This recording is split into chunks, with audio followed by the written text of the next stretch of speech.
What's going on, creators? I just want to get on here and bring everybody back to now.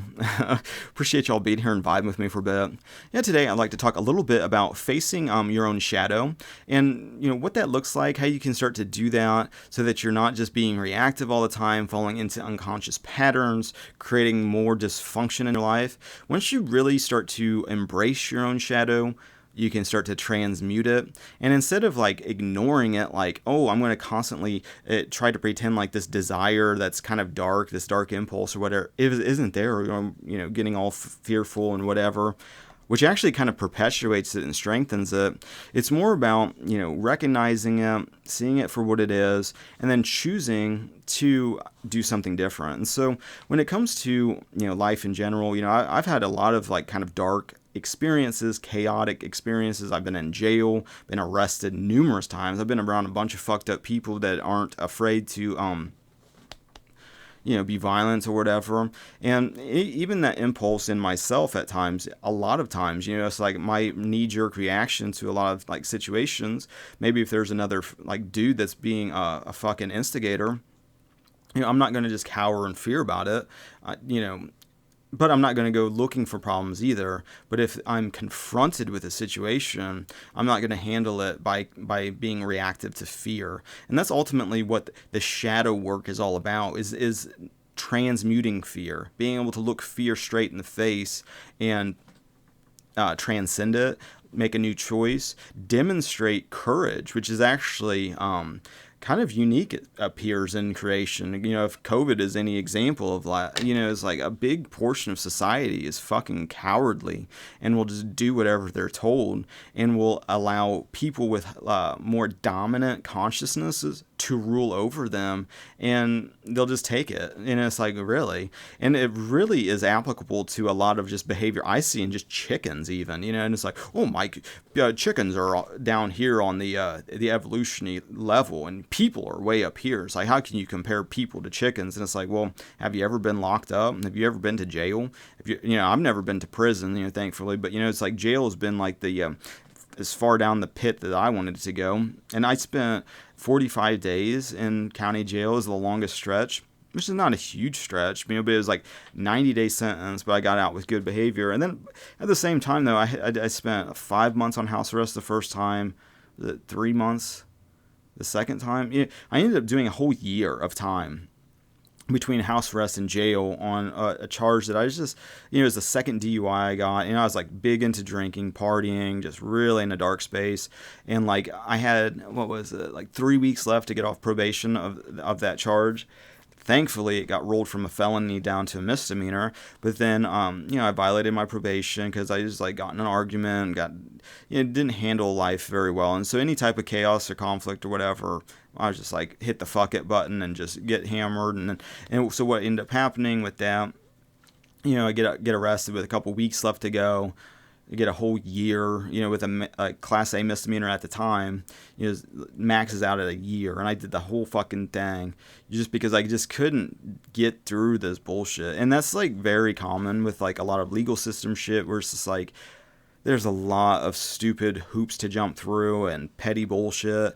I had an example of that when I was on house arrest. Is like, I had to go, like, community corrections and probation is two different areas, the same kind of courthouse. One is on the second floor, one is on the first floor. And I had to go for a piss test for community corrections, which is the house arrest. Well, I get that done. I wasn't even trying to sneak anything. I wasn't trying to like, smoke weed, or I was just like, okay, I'm just going to try to just do sober. I don't want to deal with any of this kind of conflict. I don't want to go to jail, whatever. And so I go there, take a piss test. Next week, I had to go to probation. But part of like house arrest, you got to write down. I got to go to job. I got to go to the grocery store once a week. You get to go to church.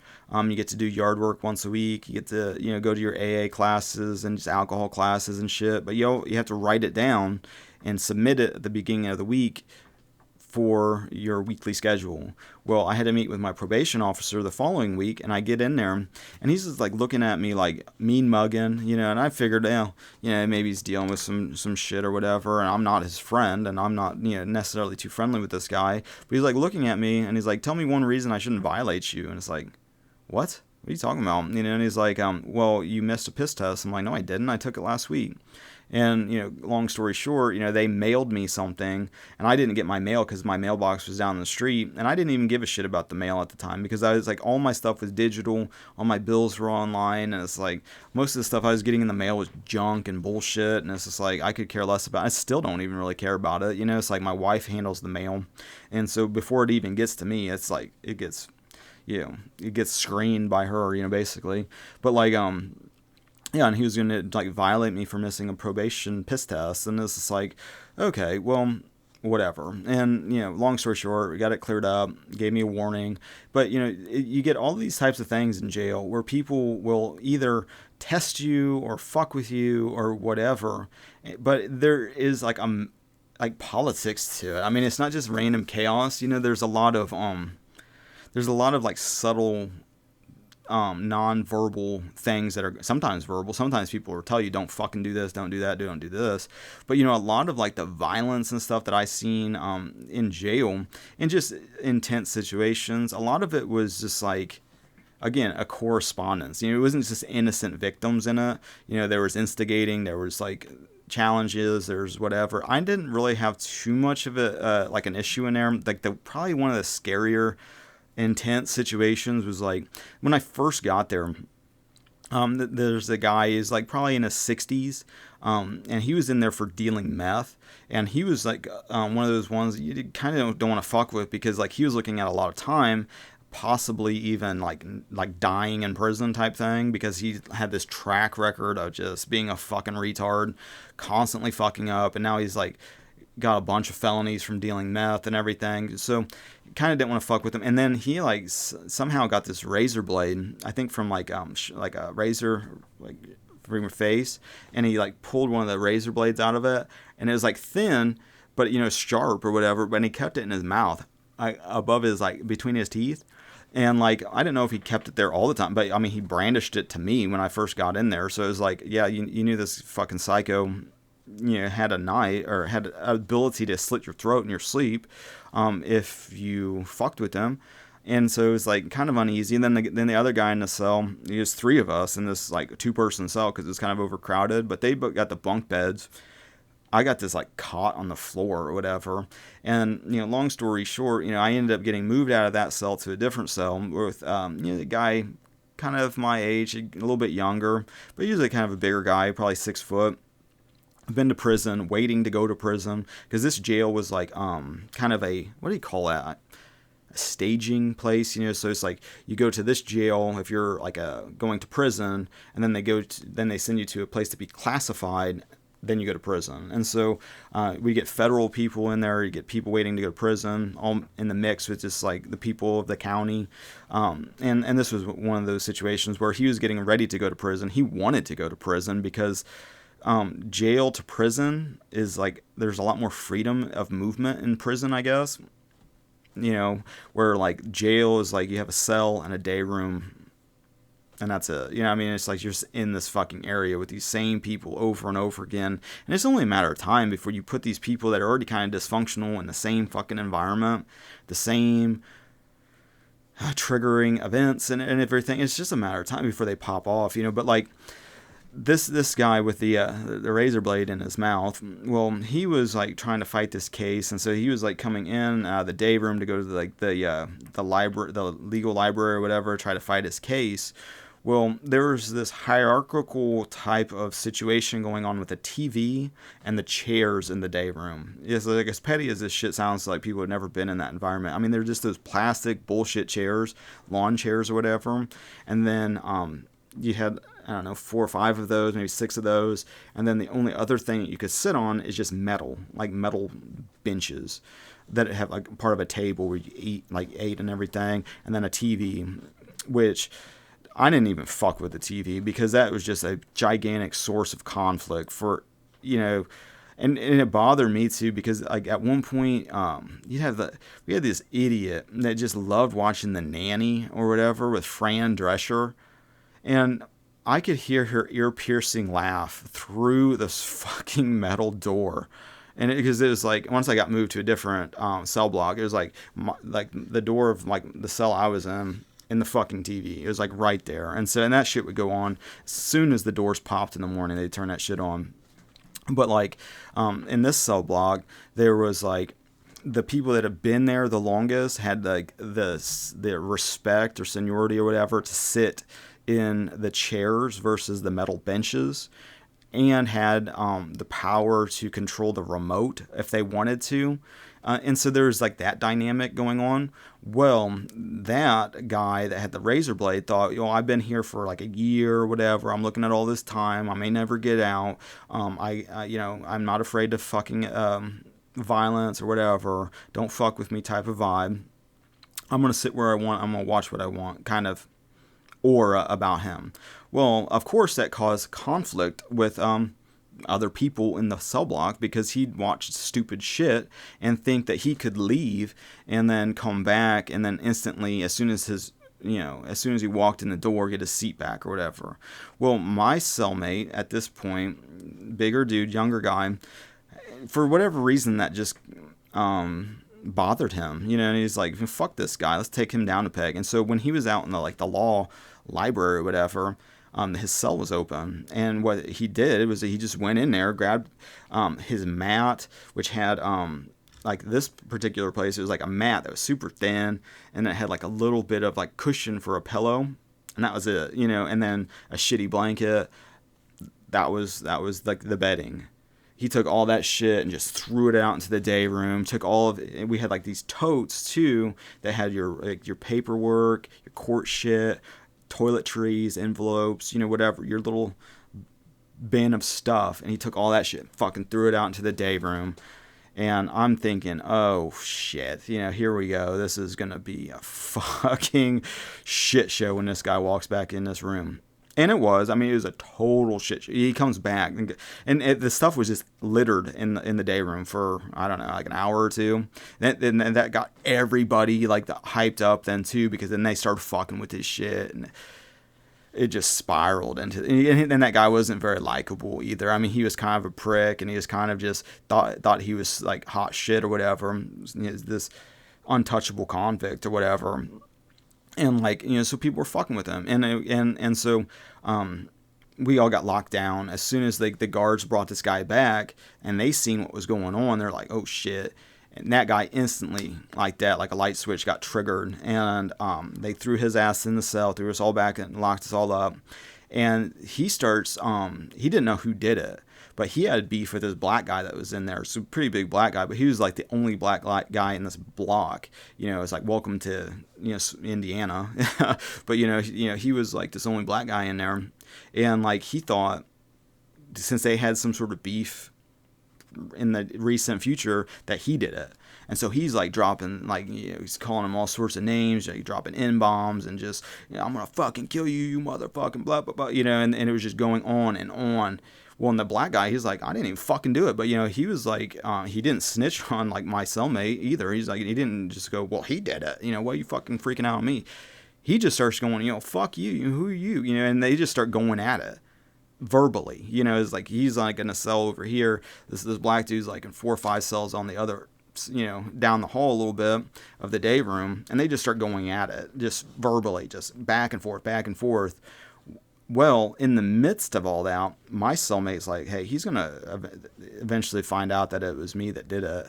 And he's going to come in here as soon as the door pops in the morning. And, like, it's going to be on. Like, he's going to fucking try to attack. And it's like, oh, that's cool. It's like, I only got 45 days in here. And I'm not about to fucking add 6 months to my time by assaulting somebody or getting in a fight. It's like, that was one of my things. I just want to get in and get the fuck out without the drama and bullshit. And like sometimes it's unavoidable or whatever, but like he was on the top bunk, I was on the bottom bunk, and we got along okay. And like I told him, I was like, okay, well when the doors pop, I'll be up or whatever. Hopefully, it's like, whatever happens. But luckily, with all the drama going on with that guy and that black dude, and part of it, I think that guy was trying to check himself out of the block after he got fucked with, and he was being extra loud and extra, he was banging on his door really hard, kicking it like a fucking animal.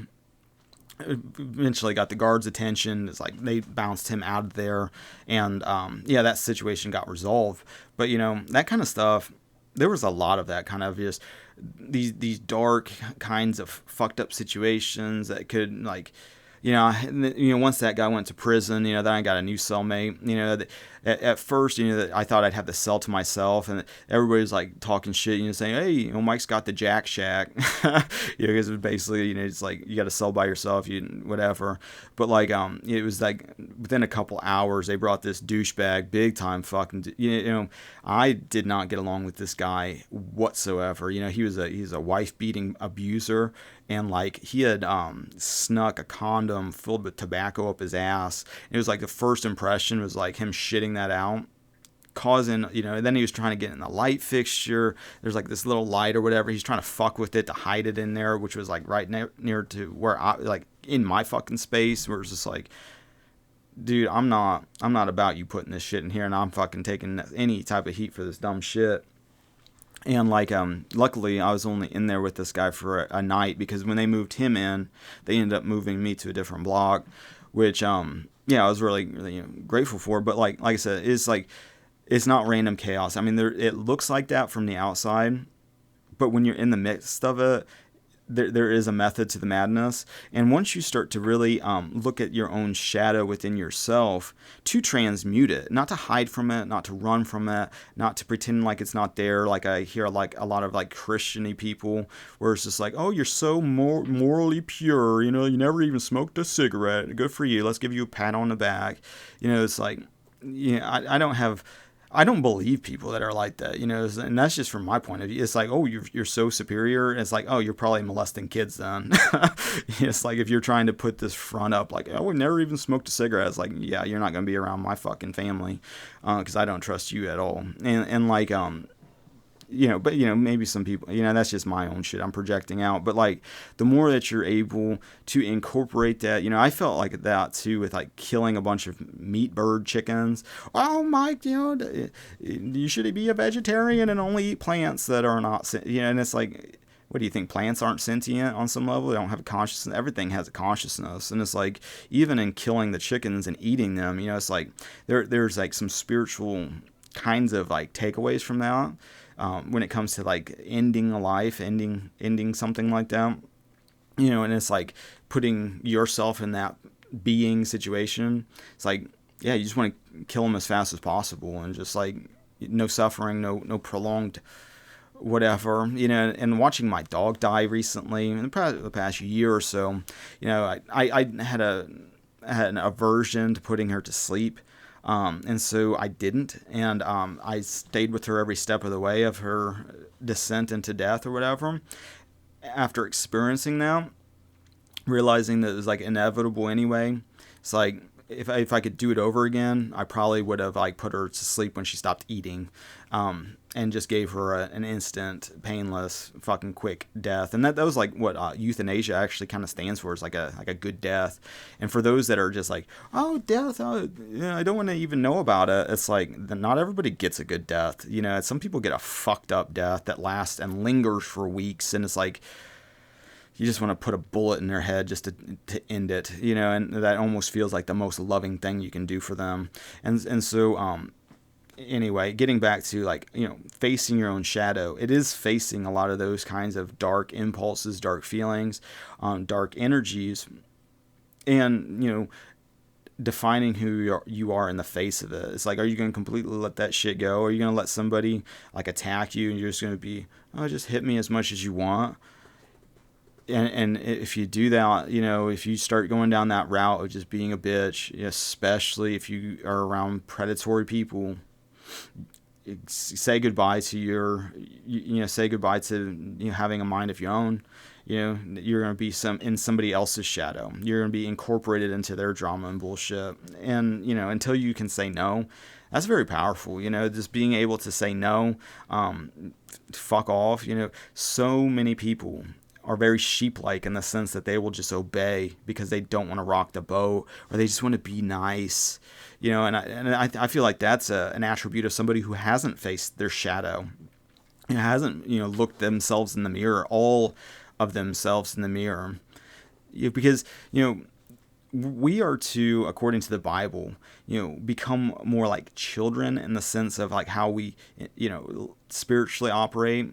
Take a lot of the convolution of the ego mind out of it.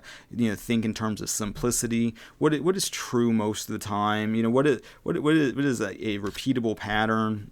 Not convoluting it, not making it complex and difficult. Using language that only, rhetoric that people in a small group can understand because they're just familiar with it. Metaphysics is like that. Where you just like you can start really getting like transmuting, and a lot of those are kind of genre, or that's musical. It's like very specific, and in being specific, that's good because you can be very clear, but it doesn't translate to a lot of people understanding what you're saying.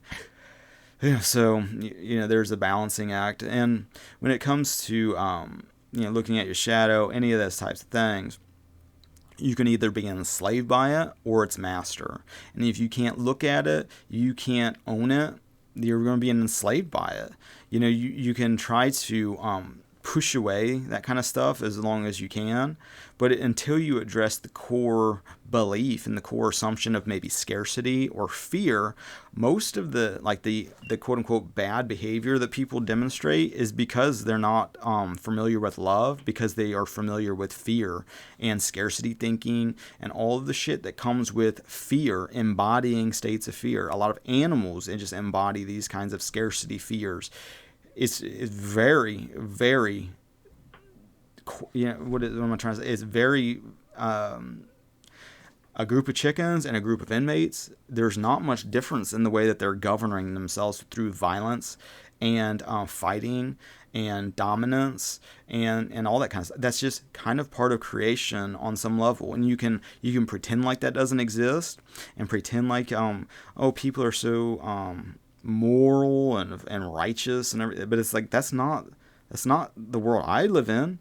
A lot of people are fucking sketchy. A lot of like things can get shit tested and challenged, and you can run from that, or you can embrace that hey, this is just a shit test, and it's an opportunity when someone's shit testing you to display an attribute that is respectable, that is able to like shine in the face of it. There's a big misconception, in my opinion, of love in the face of those things. Because it's like a lot of what the world thinks of in terms of love is really just fucked up attachment, and like I crave and need you to make me whole and complete. And that's not what I believe love even is. And so it's like a lot of times we have these ideas of what love is that we're trying to transpose on a fucked up situation. And it's like, well, you're not really being loving. You're just being cowardly. You know what I'm saying? So it's like in owning your shadow and facing a lot of these the only thing that you should actually fear is your creator on some level, in the sense that there is only divine law that's governing your life. And so everything that's happening is a response, is a correspondence of mind, of a belief, of an assumption. And so in not facing your shadow, you're giving unconsciously all of this permission for that shit to become externalized in the events of your life, relationships, situations. All of it is a reflection of consciousness. And so if there's a bunch of fear, doubt, worry, concern about others, and you have this mental conversation about the other as like being predatory, a threat, this, that, something to be fearful, a shadow element, well, then you're making that even more real and, unconsciously growing their power to fuck with you. It's just how it is, and it's like the more that you're able to be confident, even if you get your fucking ass kicked, even if you lose, you still win by not allowing this shit to enslave you. These fears, these doubts, these indecisions, all of those will be externalized through your life. And whenever you see those, it's an opportunity to go, oh, that's a weed, that's a shadow element. Instead of being a cowardly victim, I'm going to face this element and I'm going to stand in faith. And even if you get your ass beat, even if you lose, you win, because you stood up for yourself, because you are not going to be a victim of your own consciousness, of your own fears, and you become rewarded through your courage, which is respectable, amongst other people. Even animals, it's like, I hear a lot of like bleeding heart people like, oh, animals are so pure and kind, and it's like, obviously you live in a city and aren't around fucking animals. Because if you were, and not just like peering through a screen and looking at how majestic they are, it's like, you'll get eaten alive. For real, and it's like, you fucking deserve it on some level, being so ignorant. But with that, it's just like, it's all a learning thing, and it's all, something that you can, there's really no one to change but yourself. But by realizing, what is, without like sugarcoating it, putting up a veil of like, oh, well, there must be a reason. I was born in the wrong body. There's a mistake. There's something wrong here. It's like, there's nothing. It's just how it is. You can embrace that that's how it is. How, the third of society will probably just be fucking disagreeable and haters and whatever.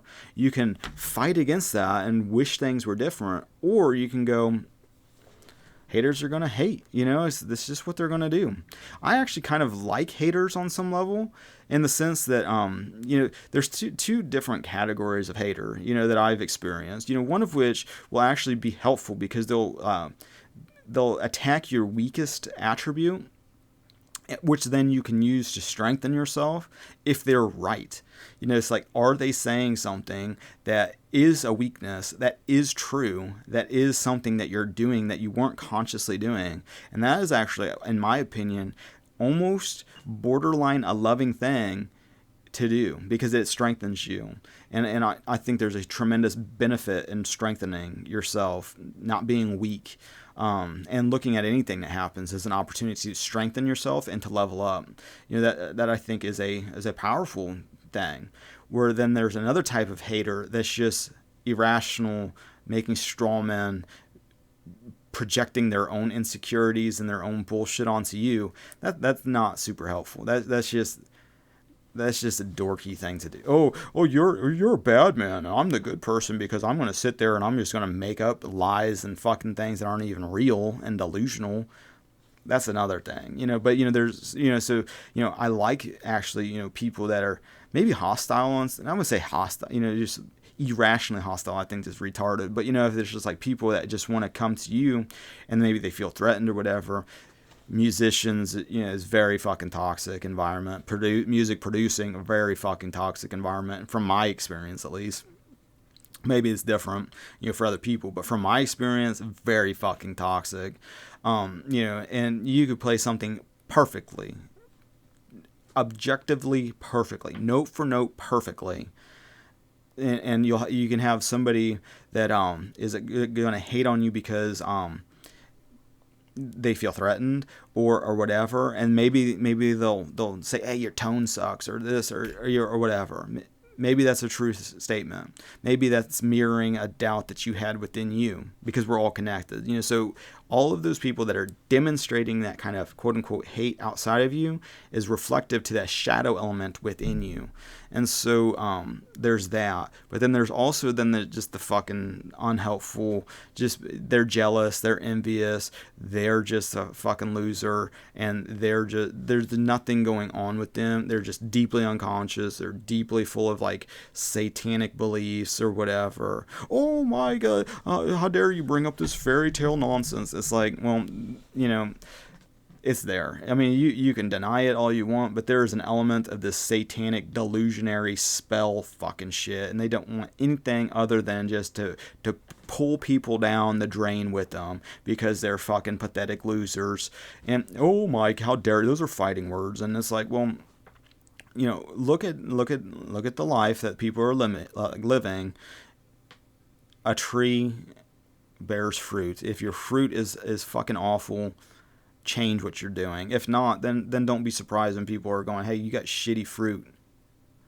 oh, how dare you say these things to me? My fruit is an acquired taste.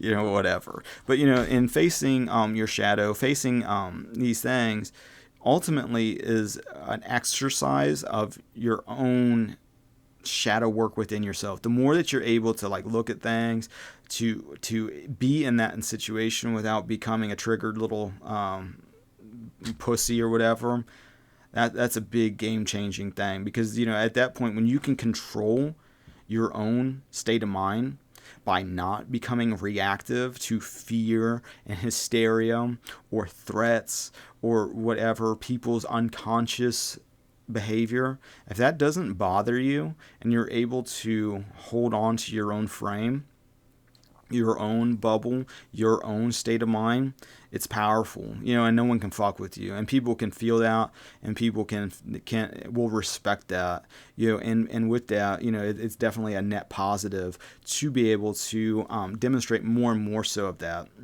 Not being afraid, not being hysterical, not having a dismal, hopeless view of tomorrow. But when you actually incorporate, the promises of God, for example, when you actually are renewing your mind into these things that are biblically true, that God says about you, for example, that you're a masterpiece, you should feel like a masterpiece. If God says that that's true and God's not a liar, you should feel that about yourself.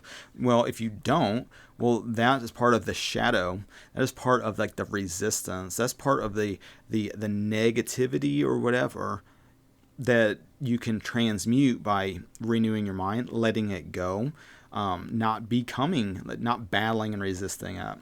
Well, Mike, you just said that if someone confronts you and you get shit tested to meet it with the same energy or whatever.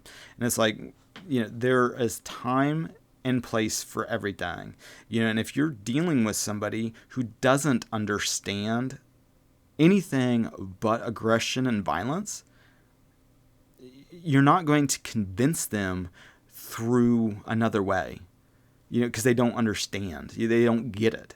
It's I was watching this guy, fucking crazy in my view, but he was around a bunch of lions.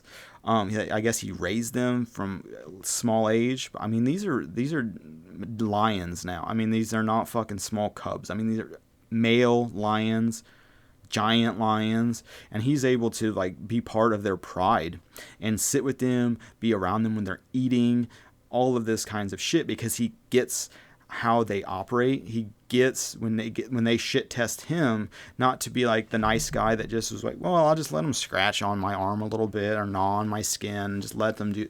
But as soon as they do that shit test, he immediately boom smacks them hard, because that's what they understand. They get that, and it's oh, I pushed a boundary, because there's so many boundary pushers out there that shit test men, women. They both do it. I do it at times. I'll shit test people, just to see what they're made of, just to see who they are, to see if I can trust you. It's if you lie to my face, I'm not going to tell you I know you're lying to me. I just assume that you're full of shit with everything. And I will never trust what you say. I will never take you seriously. And I'll never give you responsibility to go beyond that level. I will just put you in a little box that says you're a fucking liar and I can't trust you. And if you're willing to look me square in the eye and lie to me, what else are you willing to do? Try to fuck my wife? It's what kind of person are you? A low value person as far as I'm concerned. And, oh, Mike, you're judging. It's is that what you think judging is? It's you're the type of person that would try to coddle a rattlesnake and then they bit you and wonder why. Oh, it's their nature to do that. It's what they do. Same thing. It's with watching this guy with a line. You see so much of this transferable shit test in how you respond. Do you respond out of fear, or do you smack them right back? Those lions respected that. Inmates will respect that. Men will respect that. If you're being a fucking, if you're cowering to, and just never standing up for yourself, never fucking clapping back or whatever, people won't respect you. And part of respect, in my opinion, is, they kind of fear you. There's a line of fear, involved with respect, or just you don't want to fuck with them because, they're not someone to step on, because they'll step on you back. I mean, it's like you don't want that shit, and watching the way that guy was like behaving with the lions and everything, it was just really, I thought it was interesting, especially when they start like kind of nibbling on him a little bit, and he'll fucking pop him right in the face, and then you hear like the animal rights people, oh, he's being mean to him. How dare he do that? It's like, once you get in there with the lion, they'll fucking eat your throat, or they eat your intestines while you watch, and like I said, a lot of that's transferable with like your relationships. But when you start to face your own shadow and you realize, hey, that's, when someone is behaving that way to me and they're in that state, they will never stop doing it unless I demonstrate something back to them. But even in that situation, it's all going on within you then too, because that's showing through action a new way of thinking that gets renewed through doing, which is very, very important. Because if you are in your own consciousness saying how much of a worm you are, how much of a bitch you are, how much of a fucking coward you are, how you just run from all these problems instead of facing your problems like a man, all of these types of things, if that's a part of your identity, it's not surprising then people pick on you, shit test you, fuck with you, try to victimize you, attack you. All these types of things is corresponding to your own state of mind.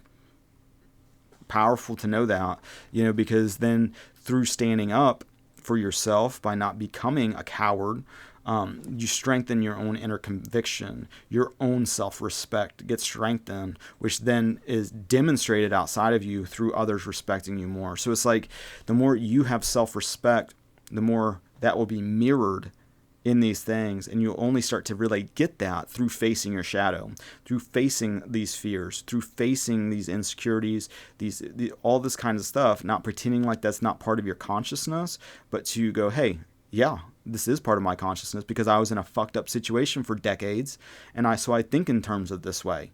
It's like it's worked for me up until now. Whatever, it's about, looking at what's serving, what's not serving, what's functional versus what's dysfunctional, letting go of the dysfunction, replacing that with, what does God say? Do I need to protect myself, or do I need to trust that God's given me the safety and security that I'm looking for? Because, without that divine understanding, you're always kind of acting like everything's a threat, everything's kind of dangerous, whatever. It's really important to start to face these elements in your. Maybe you have some dark impulses, and maybe dark, whatever. All of that kind of darkness is corresponding to fear ultimately, and believing in separation, that you're separate from what you actually want.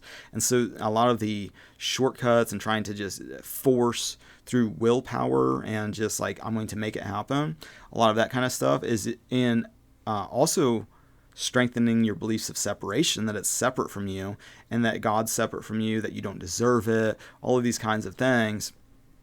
It just gets reinforced. And so by facing your shadow, by facing these dark impulses, by looking at like creation for what it is, it's like, yeah, there's loving situations. That guy with that lion pride, I mean, there's obviously a respect and there's obviously a love that's there. Even with my chickens, it's like there's a love there, there's a respect. We got one chicken especially, she was wild. My neighbor, I think I've told this story before. It was like living in their pine tree. They thought it was one of ours because like we have chickens, and there's not chickens that are obvious near this guy's house. So we thought it was like one of ours. I told him it wasn't.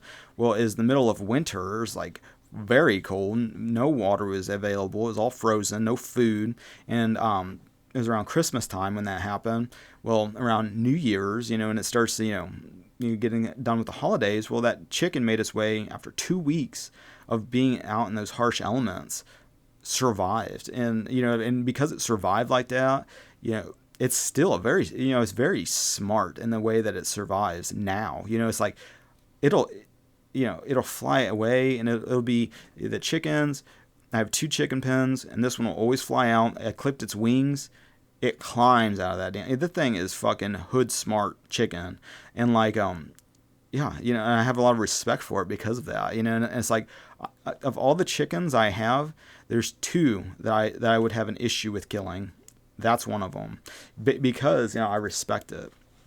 I respect its ability to survive. I respect its, its craftiness and its intelligence. And like, yeah, there's something about like, I couldn't have fucking survived for 2 weeks out in the fucking winter by myself. Maybe, maybe I could have. Yeah, I probably could have. But wouldn't have been easy. I'd probably been pretty hungry. I definitely would have figured out how to make a fire. But I'm not a chicken. But yeah, I think I'm starting to ramble. I don't even know what the hell I'm talking about anymore. But yeah, I just wanted to get on here, kind of make that part of like something I think about. Facing your shadow, not running from it, trying to be so morally superior. Oh, I don't even have a shadow. I'm so morally pure. It's like, there's nothing wrong with me. I'm a perfect little person. It's like, everybody's got some fun. For the people that don't admit it, I don't. I think that then you got something really dark that you're trying to hide, and it's like, whatever. Think that you're so pure and righteous and cool and moral or whatever. It's like, I don't believe it for 1 second. But with that being said, I think I'm a balance. So, I appreciate you guys liking, sharing, subscribing. I hopefully get some guitar stuff put out today. I got that new guitar cable, new strings put on the guitar. So it's like, I get in this really bad habit of like not changing guitar strings regularly. Don't know why, but it's like, I'll start getting, because it happens so gradually that the sound goes away. And I use these strings, for anybody that plays the guitar, these elixirs. I don't know, these Opti, I don't know. They have polyweb, nanoweb, optoweb. I don't know what all that shit means. It's like, I just got that, and I kind of like the sound of it. I might experiment with other elixir strings, but they've always been, one of the like go-to strings, for me. And it's like, as I've become more abundant and stuff, just through my businesses and stuff, it's like, really want to have the quality of the stuff I'm doing reflect that, so it's like, I want to get the best strings, the best cables, the best equipment, for your benefit, for who's listening, for you, so that I can make music that you can vibe with, that takes you out of like these different fucked up states, that can make you feel just disconnected from the matrix for a while. That's kind of my goal, is like that evolving progression, getting better and better sound, better quality stuff. But yeah, I just put that stuff on there. Big difference in the sound quality. And so I want to try to put out some more recordings while the strings are still fresh. I got this new cable where it's like kind of inspiring to like, man, I just really want to do some things, because it sounds so nice. So you have any requests or anything for music that you want to hear, drop it in the comments. I'll try to get to it if it's not like super, oh, Mike, play Inve Malmsteen or whatever. It's just, it's like, it's like, I used to be into, trying to shove as many notes into a bar as possible and thinking that made you like superior, like, oh, he's so good. My evolution of playing the guitar at this particular, I was into that for years, like, but that has a threshold before it starts sounding like shit. And once you can play to that point where you can really fucking just go full throttle, it starts to be like, is this even pleasing to people? Is this pleasing to hear 20 notes in a fucking, it's like, yeah, there's like, it's impressive. It's like, I'll hear people in guitar groups and it's like, yeah, that's impressive.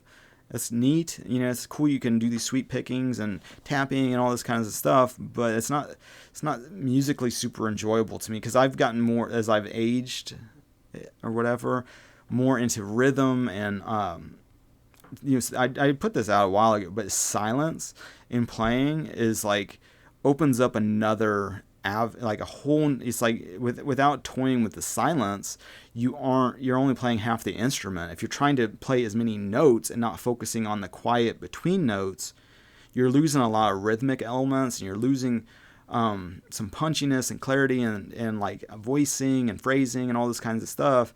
The more that you are incorporating the silence in with the notes, it opens it up to a whole nother thing. And that's kind of like the vibe I'm into at the moment, like kind of playing with the silence and rhythm, recording techniques and stuff like that. That's kind of in my zone at the moment. Not to say I won't evolve into something different, but that's just kind of where I'm at. But Yeah, so if you have some music that you thought would be cool to hear a remix with a guitar or whatever, or maybe you're producing a track, yeah, that'd be cool too. Is like, collaborating with other producers that just need some guitar added to maybe a track or whatever. Be happy to do that. Hit me in the comments. Hit me up on my website, Twitter, all that kind of stuff, and drop them kind of things. I'll try to get what I can do and put out content that's pleasing for you to listen to and everything else. And so with that being said, I think I'm going to bounce. So I appreciate you guys liking, sharing, subscribing, all the social networking things. I appreciate your spiritual support and your physical support. Thank you for that. Donation link in the description. I appreciate your attention for this long. And until the next now, God bless.